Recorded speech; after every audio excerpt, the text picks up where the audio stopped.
Hello दोस्तों, मेरा नाम अभिषेक है। आज इस वीडियो में आपसे बात करने वाला हूँ हाउ टू बिकम डेप्ट फ्री, लोन फ्री। आपके ऊपर बर्डन है लोन का। लोन आपने लिया है किसी वजह से, चाहे जिस पर्पज़ से आप लोन लिए हो, चाहे बिजनेस पर्पज़ से, चाहे और कोई पर्पज़ हो। अगर वो अपोजिट चला गया तो आप टेंशन में आ जाते हैं, आप डिप्रेशन में चले जाते हैं और कई बार आप गलत कदम भी उठा लेते हैं। दोस्तों, ये जो डिप्रेशन है ना, ये कोई बीमारी भले लोग न बोलें, कुछ लोग बोलते हैं कि अमीरों के चौंचले हैं, ऐसा नहीं है। बीमारी ये कोई हो ना हो, लेकिन डिप्रेशन या अवसादग्रस्तता उस तनाव की स्थिति होती है जो असल में जिम्मेदार लोग महसूस करते हैं, फील करते हैं किसी भी कारण से। चाहे वो रिश्ते फेल होने की वजह से, चाहे वो फाइनेंशियल बर्डन की वजह से, चाहे कोई और वजह हो। तो देखिए दोस्तों, अवसादग्रस्तता मैंने भी फेल किया। उससे ओवरकम कैसे किया जाता है, मैं इसके सेपरेट वीडियो लाऊंगा। बाद में दोस्तों देखिएगा मेरी कहानी क्या है कि किस तरह से मैं लोन के बर्डन में मैं बिल्कुल दब गया और किस तरह से मैं अब उभर के आया, क्योंकि मेरा एक loan out of many loans ख़त्म हो चुका है और मैं फिर से मजबूत स्थिति में लौट रहा हूँ। और कैसे मैंने ये दौर कुछ महीनों का मैंने कैसे गुजारा है, अप्रॉक्स मोर देन ईयर, ये काफ़ी टफ रहा है। दोस्तों देखिएगा, अप्रैल 2022 के बाद से मई में मैंने एक स्कूटी ख़रीदा, लोन पे ख़रीदा। उसके पहले मैं काफ़ी फिलैंथ्रेपिस्ट माइंडसेट का था और मैं दूसरों की मदद काफ़ी किया करता था। Even I do also now, but अब मैं फ़र्क समझता हूँ कि क्या होती है लोगों की मदद करना और क्या होता है हाउ वी गेट चीटेड, ठीक है ना। तो इसलिए अब मैं इस मार्जिन को समझ के कदम उठाता हूँ। तो बाद में मेन वजह रही थी, स्कूटी मैंने ख़रीदा, लोन पे ख़रीदा, हैफ्टी लोन लिया, महंगा लोन लिया, श्रीराम फाइनेंस से लिया। मुझे बैंक का आइडिया नहीं था कि बैंक से लेना चाहिए। देन उसके बाद उसी स्कूटी से मेरा एक्सीडेंट हो जाता है। मेरा जो लेफ़्ट पैर, लेफ़्ट नी है, उसका एसीएल कट जाता है। मुझे कुछ टाइम तक पता नहीं चलता कि ऐसा कोई प्रॉब्लम होती होगी। लोकली मैंने दिखवाया डॉक्टर्स को, उनको भी आइडिया नहीं था इसके बारे में। तो मैं लोकली इलाज करवाता रहा, बैंडेज बांधना और टेबलेट्स लेना कि हो सकता है किसी वजह से ये सूजन वगैरह हो, सही हो जाए। दिन बाद में जब मुझे पता चला कि इसका ऑपरेशन होना है, तो ये भी एक बहुत बड़ी मेरी समस्या रही। तो दोस्तों, इसके लिए भी लोन लेना पड़ा ऑफ 1 लाख। तो दोस्तों, इस हिसाब से मैं लोन की जो बर्डन में है के बाद मैं जाता रहा।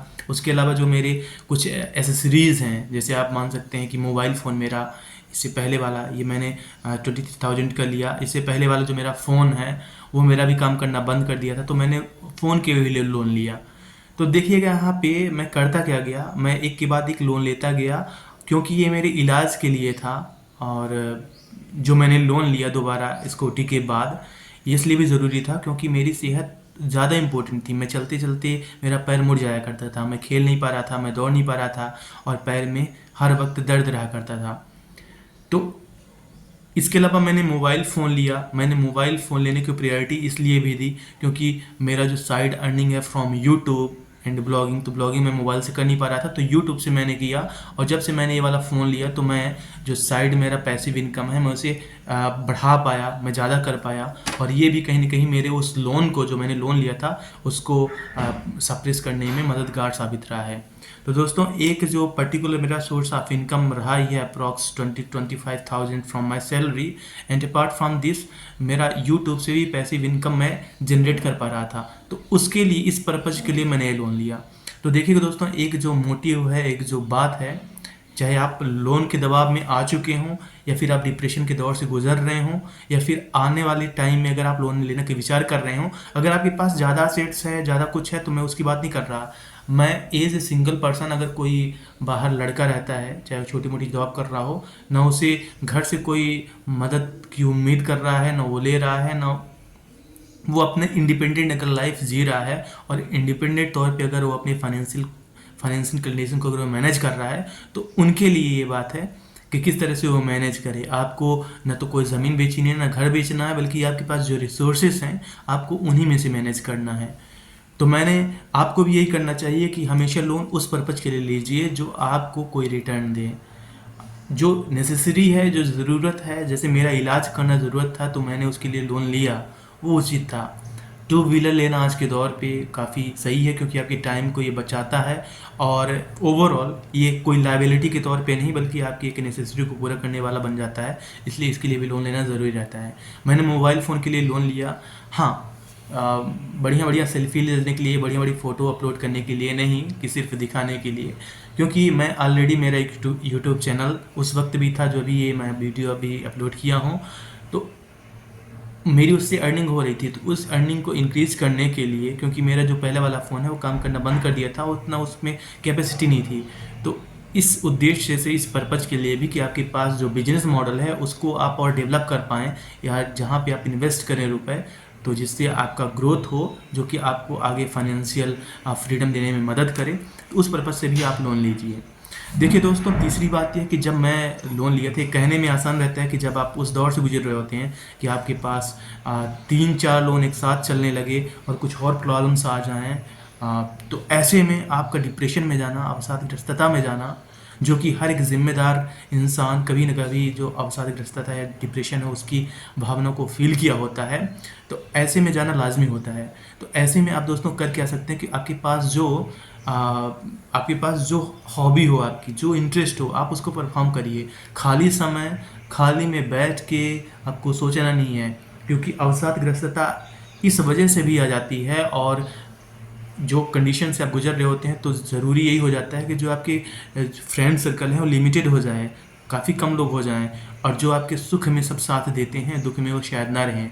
तो इसलिए डिप्रेशन की जो भावना रहती है, जब भी आपको ऐसा लगे कि आप दुखी हो रहे हो, कुछ चीज़ खोए जा रहे हो, आप ज़िंदगी में कुछ नहीं कर पा रहे, तो आपको हमेशा जो आपका इंटरेस्ट है, हॉबी है, उसको परफॉर्म करना है। तो आपने देखा होगा मैं अपनी यूट्यूब चैनल पे कितने सैकड़ों मैंने गाने की वीडियोस में अपलोड करने लगा था, मैंने किया। इवन अभी मैं शॉर्ट्स वगैरह कभी अपलोड कर देता हूँ, एंड बच्चे टाइम में अगर मैं स्टूडेंट्स को, बच्चों को पढ़ाया या पढ़ाता रहा हूँ। So this is a way of combating depression से आप इस तरह से लड़ सकते हैं। और हमेशा लोन, मेरे हिसाब से लोन लेना उचित है नहीं है, ये तो समय की बात है, और मैं इस पर वीडियो लाऊंगा। मेरे हिसाब से लोन लेना चाहिए, लेकिन शो ऑफ्स के लिए नहीं बल्कि नेसेसरीज़ के लिए भी। और दोस्तों, काफ़ी कुछ शेयर करने के लिए है। उम्मीद है कि वीडियो आपको पसंद आई होगी। और मेरा एक जो स्कूटी का लोन है वो ओवर हो चुका है, पूरा हो चुका है। और बाय द वे, जो मेरा पैसिव इनकम है, and everybody should have at least one passive income. मेरा मानना है कि अगर आप 20% भी आपकी सैलरी से कम कमा रहे हैं पैसिव इनकम से, तो आपका पैसिव इनकम बेहतर है आपकी उस जॉब से जिसकी आपको सैलरी मिल रही है दोस्तों। तो इस तरह से दोस्तों आप लोन फ्री जब पे फ्री होइए। आप डिप्रेशन टाइम पे आपको हिम्मत नहीं हारना है, बल्कि आपको अपना जो लेवल आप लिविंग स्टैंडर्ड है उसको हल्का अगर आप डाउन भी कर लें तो फ़र्क नहीं पड़ता, दुनिया वाले क्या बोलें, वो तो चाहे आप खुश रहें तो आपकी महफिल में शामिल होंगे, और अगर आप बुरे दौर से गुजर रहे हो तो वो आपको ताने मारेंगे। तो ऐसे लोगों से दूरी बनाए रखिए तो ही सही है, क्योंकि ये सब कुछ मैंने झेला है, सब कुछ मैंने झेला है कि जब आपकी बदहाल स्थिति रहती है, आपका रहन सहन अच्छा उतना नहीं रहता, आप चाह कर भी मैनेज नहीं कर पाते, तो आपको ताने सुनने पड़ते हैं, 10 लोग की निगाह से आपको जूझना पड़ता है। लेकिन किस दौर से आप गुजर रहे हैं, हम गुजर रहे हैं, वो लोन लेने वाला गुजर रहा है, सिर्फ वही जानता है। लेकिन अंततः जब आप हार नहीं मानते, जब आप फाइटिंग स्पिरिट रखते हैं, तो जीत आपकी होती है। दोस्तों, मैं वीडियोज़ लाता रहूँगा, आप हमसे मिलिएगा। धन्यवाद।